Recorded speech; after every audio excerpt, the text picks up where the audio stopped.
اسی لیے تو چلو لطف لیں گے جو تاریخ کے طالب علم ہیں. یہی وجہ ہے کہ رئیس مکتب جعفری حضرت امام جعفر صادق علیہ السلام کی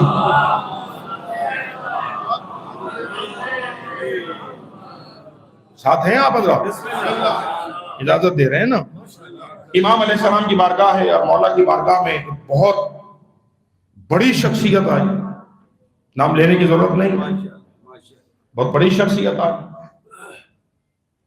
امامت کے مقابل میں دعویٰ امامت تھا.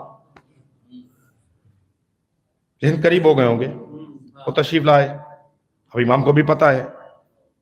مولا نے انہیں دیکھا اور فرمایا کہ کیا آپ مجھے بتا سکتے ہیں وہ کون سا کلمہ ہے جس کی ابتدا کفر ہے اور انتہا اسلام ہے؟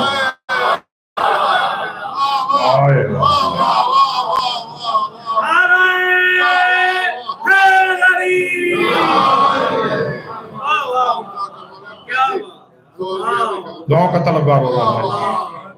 امام فرماتے بتا سکتے ہیں دعویٰ امامت آپ نے کیا، آپ کے اتنے فالوورز ہیں، اتنے بڑے لوگ ہیں آپ کے پیچھے، آپ ان کو دین کی تبلیغ کرتے ہیں، انہیں دین سکھاتے ہیں، رسالت مصطفیٰ کا پیغام سناتے ہیں، انہیں بتا سکتے ہیں آپ وہ کون سا کلمہ ہے جس کی ابتدا کفر ہے انتہا اسلام ہے؟ کچھ دیر توقف کے بعد انہوں نے ہاتھ باندھے اور کہا کہ فرزند رسول آپ بہتر جانتے ہیں. نہیں، میرے بچے ابھی بھی ساتھ نہیں ملے.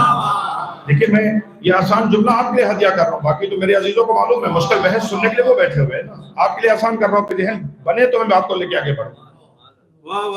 امام نے کیا پوچھا اس سے؟ بتائیے وہ کون سا کلمہ ہے جس کی ابتدا کفر ہے انتہا اسلام ہے.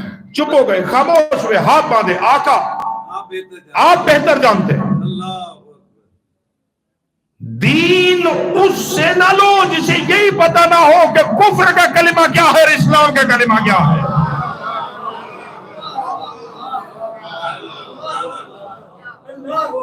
صرف ظاہری کلمے کی معرفت نہیں ہے.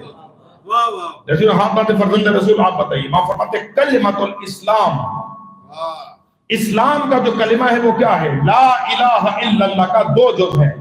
لا الہ کفر ہے، الا اللہ اسلام ہے.